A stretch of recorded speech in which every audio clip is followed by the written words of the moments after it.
ناظرین کرام، پیش خدمت ہے کہانی ایک عورت 5 عاشق۔ آئیے پیش کرتے ہیں ایک ایسی کہانی جو آپ کو سوچنے پر مجبور کر دے۔ تاجروں کے خاندان کی ایک بیٹی کی شادی ایک ایسے مرد سے ہوئی تو اسے روزے سیاحت کا بہت شوقین تھا۔ ایک مرتبہ وہ سفر پر روانہ ہوا اور طویل عرصے تک اس کی کوئی خبر نہ آئی۔ اس کی بیوی انتظار اور احساس تنہائی کے ہاتھوں تاجروں کے ایک نوجوان خوبرو بیٹے کی محبت میں گرفتار ہو گئی۔ دونوں ایک دوسرے کی محبت کے بصیر تھے۔ ایک دن دوست جو ان کا کسی آدمی سے جھگڑا ہو گیا، اس آدمی نے پولیس میں رپورٹ لکھوائی۔ سربراہ پولیس نے اس نوجوان کو گرفتار کر کے جیل میں ڈال دیا۔ جب یہ خبر تاجر کی بیوی یعنی اس نوجوان کی محبوبہ تک پہنچی تو اس نے اپنے سب سے قیمتی کپڑے سے زیبتن کیے اور غصے میں آگ بگولا سربراہ پولیس کی خدمت میں پہنچی۔ پہلے تو آداب بجا لائی اور پھر ایک تحریری رنجش پیش کی۔ درج تھا، جس شخص کو قید میں ڈالا گیا ہے وہ میرا عزیز بھائی ہے، وہ بے گناہ ہے۔ اس کے خلاف ایک جھوٹی شہادت پیش کی گئی ہے اور اسے ناجائز طریقے سے قید کیا گیا ہے اور اس کے بغیر محلہ وارث ہوں، اس لیے یہ درخواست کرتی ہوں کہ اسے جلد سے جلد رہا کیا جائے۔ جب وہ گزارش ہماری شہر کی خدمت میں پیش کی گئی تو اس نے ایک نظر عورت پر ڈالی۔ نظر کا کیا ڈالنا تھا کہ وہ اپنا دل کھو بیٹھا۔ والی شہر نے عورت سے کہا، تم میرے گھر میں ٹھہرو جب تک اس نوجوان کو قید خانے سے منگوا نہ لیں۔ جب وہ آ جائے گا تو ہم اسے تمہارے ہمراہ بھیج دیں گے۔ اس عورت نے کہا، میرے خدا کے علاوہ کوئی نگہبان نہیں، میرے کو اجنبی عورتوں اور کسی نامحرم کے گھر داخل نہیں ہوتی۔ والی شہر بولا، جب تک میرے گھر نہیں جاؤ گی میں اس مرد کو رہا نہیں کر سکتا۔ ہمارا تنہائی میں ملنا بہت ضروری ہے۔ وہ عورت جو کردار پردہ بے پیغام سمجھ رہی تھی بولی، اگر ایسی بات ہے تو آپ میرے گھر تشریف کیوں نہیں لاتے؟ وہاں ہم باتیں بھی کر لیں گے اور ہم گفتگو کے لیے وقت بھی نکال لیں گے۔ تمہارا گھر کہاں ہے؟ والی فوراً بولا۔ اس عورت نے اپنے گھر کا بتا دیا، وقت تعین کیا اور بڑی بے نیازی سے آگے بڑھ گئی۔ اس کے بعد وہ قاضی شہر کے پاس پہنچی اور کہنے لگی، اے قاضی، ہمارے نگہبان کیا بات ہے؟ قاضی نے پوچھا، اگر آپ میرے بارے میں انصاف کریں گے تو خدا آپ کو اجر عظیم بخشے گا۔ تمہارے ساتھ کس نے ناانصافی کی ہے؟ میرا ایک بھائی ہے جو معصوم ہے، اسے والی شہر سربراہ پولیس کے کہنے پر جیل میں ڈال دیا گیا ہے۔ اس کے خلاف جھوٹی شہادتیں پیش کی گئی ہیں۔ میری آپ سے درخواست ہے کہ اس سے رہا کرنے میں میری مدد کریں۔ جب قاضی نے اس عورت کے حسن کو دیکھا تو بس دیکھتا رہ گیا۔ اس کو اپنے جذبات پر قابو نہ رہا۔ بولا، تم میرے گھر میں میری ملازموں کے پاس انتظار کرو، میں پیغام بھیج کر تمہارے بھائی کو منگواتا ہوں۔ تمہاری باتوں نے میرا دل مو لیا ہے۔ وہ عورت اس مرد کے دل کا بھید جان گئی۔ بولی، اگر آپ نے کچھ اب وقت گزارنا ہے تو میرے گھر آئیے جہاں ملازمہ محل نہیں ہوں گے اور ہم اکیلے میں بات کر سکیں گے۔ تمہارا گھر کہاں ہے؟ قاضی فوراً بولا۔ اس عورت نے اپنے گھر کا پتہ بتایا اور اسے بھی وہی وقت بتایا جو والی شہر کو بتا چکی تھی۔ اس کے بعد وہ تیر کی خدمت میں پیش ہوئی، یعنی تیر خواہ کی خدمت میں پیش ہوئی اور اسے بھی وہی بتایا۔ وزیر نے بھی اس کے حسن کو دیکھ کر ملاقات کا بہانہ تلاش کیا۔ عورت نے اسے بھی اپنے گھر کی دعوت دی اور اسی وقت بلایا جس وقت اس نے باقی لوگوں کو دعوت دی تھی۔ اس کے بعد وہ بادشاہ کی خدمت میں حاضر ہوئی اور اپنی رام کہانی سنائی اور نظر کرم کی گزارش کی۔ بادشاہ وطن نے اس کی باتیں سنی تو اس کا دل محبت کے تیروں سے جلدی ہو گیا۔ بادشاہ نے پوچھا، تمہارے بھائی کو کس نے قید کیا ہے؟ سربراہ پولیس نے، اس نے جواب دیا۔ بادشاہ نے یہ مشورہ دیا کہ وہ اس کے ساتھ محل میں چلے، کچھ دیر آرام کرے تاکہ وہ قاضی کو پیغام بھجوا کر اس کے بھائی کو رہا کر سکے۔ اس کی عورت بولی، یہ آپ کی زے نوازی ہوگی کہ مجھے محل میں آنے کی دعوت دی، لیکن یہ مجھ پر اور بھی احسان ہوگا کہ آپ ناچیز کے غریب خانے میں تشریف لائیں۔ مجھے امید ہے آپ میری کسی درخواست کو رد نہیں کریں گے۔ بادشاہ نے اس کی دعوت قبول کر لی۔ عورت نے بادشاہ کو اپنے گھر کا پتہ بتایا اور اسے بھی اسی وقت بلایا جس وقت اس نے باقی مردوں کو دعوت دی تھی۔ جب وہ عورت توار خان کے پاس پہنچی، اس سے ایسی الماری بنوانے کی درخواست کی جس کے 4 حصے ہو، درخانہ دوسرے خانے کے اوپر ہو، یعنی ایک خانہ دوسرے خانے کے اوپر ہو اور علیحدہ سے کھل سکے۔ پھر اس نے ایسی الماری بنانے کی اجرت پوچھی تو ترخانہ بولا، ویسے تو اس کی مزدوری 4 گنا ہے، لیکن میں تم سے اتنا متاثر ہوا ہوں، اگر تم مجھ پر مہربان ہو جاؤ تو میں یہ الماری بطور ہدیہ پیش کر دوں گا۔ عورت نے حامی بھر لی اور بولی، لیکن 4 کے بجائے 5 خانے بنانا، اور اسے خاص اس دن لانے کو کہا جس دن سب مہمانوں نے آنا تھا۔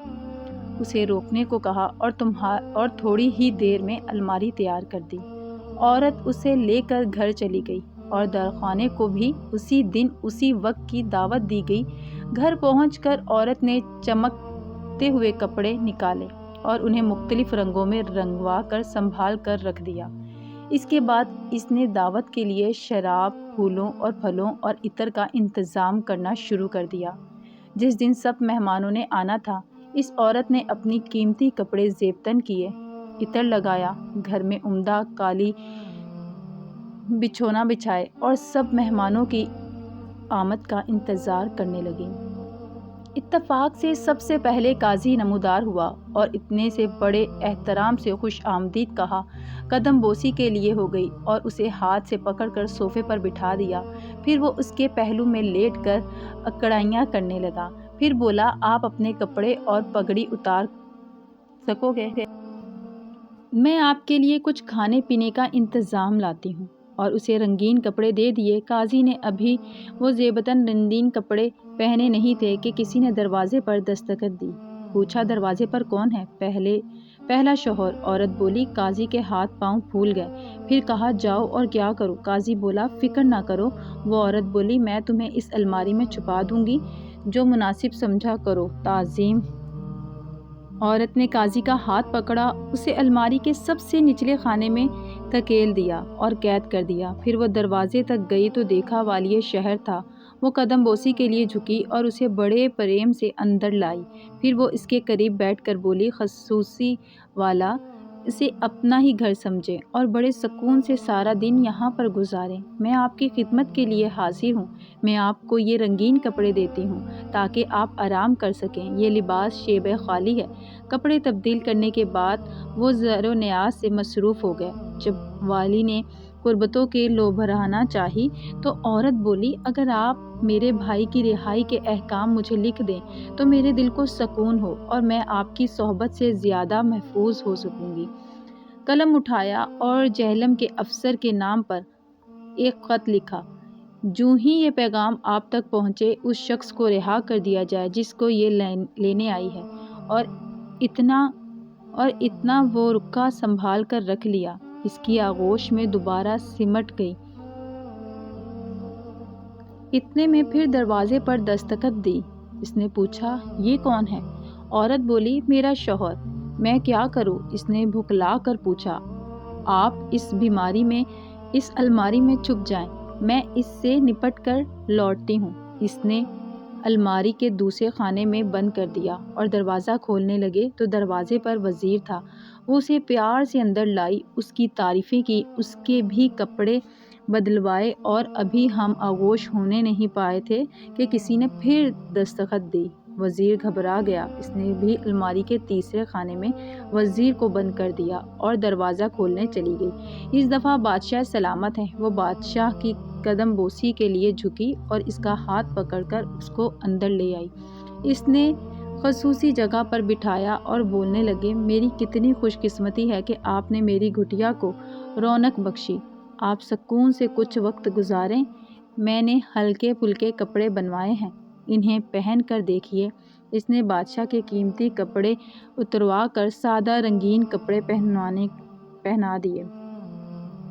عورت ابھی بادشاہ سے گفتگو کر ہی رہی تھی کہ دروازے پر کھٹکھٹانے کی آواز آئی۔ بادشاہ نے پوچھا، یہ کون ہے؟ بولے، میرا شوہر۔ عورت بولی۔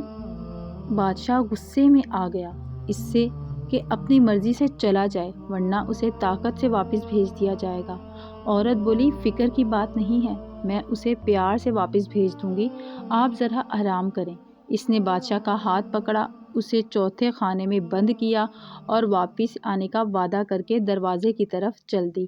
دروازہ کھولا تو وہ طارق خان کھڑا تھا۔ اس نے جھک کر عورت کو سلام کیا۔ عورت نے قدر و ناراضگی سے کہا، تم نے الماری ٹھیک نہیں بنوائی، اس میں کیا خرابی ہے؟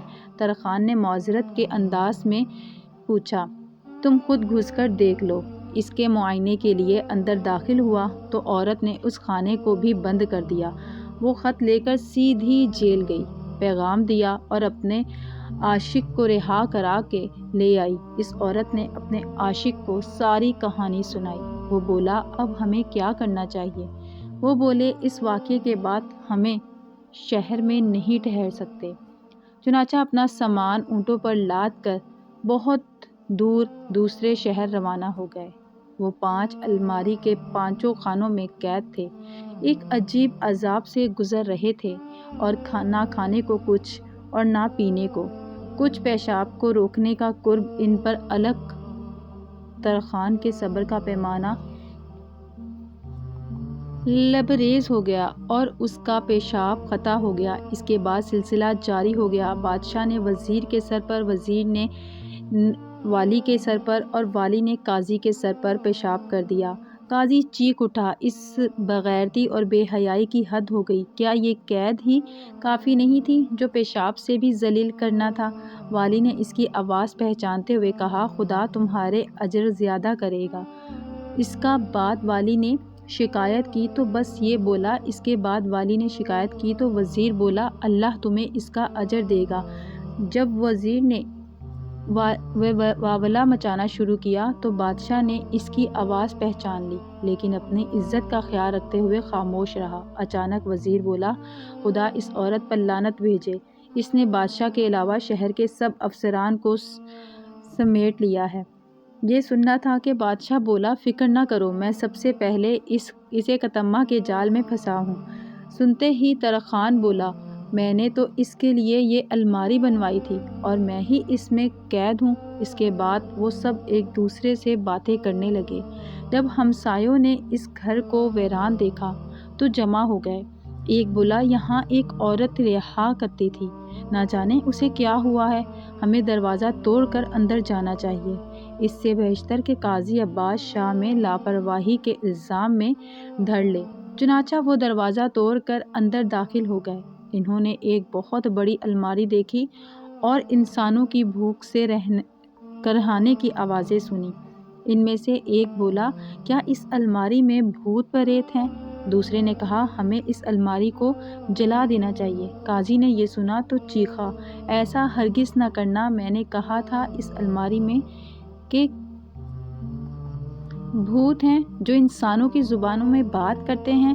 یہ سننا تھا کہ قاضی نے پہلے تلاوت قرآن پاک کی اور اس کے بعد ہمسایوں کو الماری کے قریب آنے کی دعوت دی۔ جب وہ قریب آئے تو وہ بولا، میں قاضی شہر ہوں، یہ میرا نام ہے اور اس الماری میں بہت سے آدمی بند ہیں۔ اس نے سب کا تعارف کروایا، لیکن تم لوگ اس طرح بند کیسے ہوئے؟ اتنا پوچھنا ہے؟ چنانچہ اس نے سب کو کہانی تفصیل سے سنائی۔ یہ سننا تھا کہ ہمسائے ایک طرف خانوں کو بلا کر لائے۔ طارق خانے نے جب وہ آیا جس نے اس الماری کو کھولا، قاضی، والی، وزیر، بادشاہ اور طارق خان کو رہا کیا گیا۔ جب سب نے ایک دوسرے کو عجیب و غریب اور ان کے کپڑوں میں دیکھا تو اپنے آپ پر ہنسنے لگے۔ محترم ناظرین، امید کرتی ہوں کہ ویڈیو آپ دوستوں کو پسند آئی ہوگی۔ مزید ایسی ویڈیو کے لیے ہمارے چینل کو سبسکرائب کریں اور ساتھ ہی گھنٹی کے بٹن کو ضرور دبا دیں تاکہ ہماری ہر نئی آنے والی ویڈیوز سب سے پہلے آپ تک پہنچے۔ مجھے دیجیے اجازت۔ سانسوں نے وفا کی تو اگلی بار ایک اور ویڈیو لے کر آپ کی خدمت میں حاضر ہوں گی۔ جزاکم اللہ خیرہ۔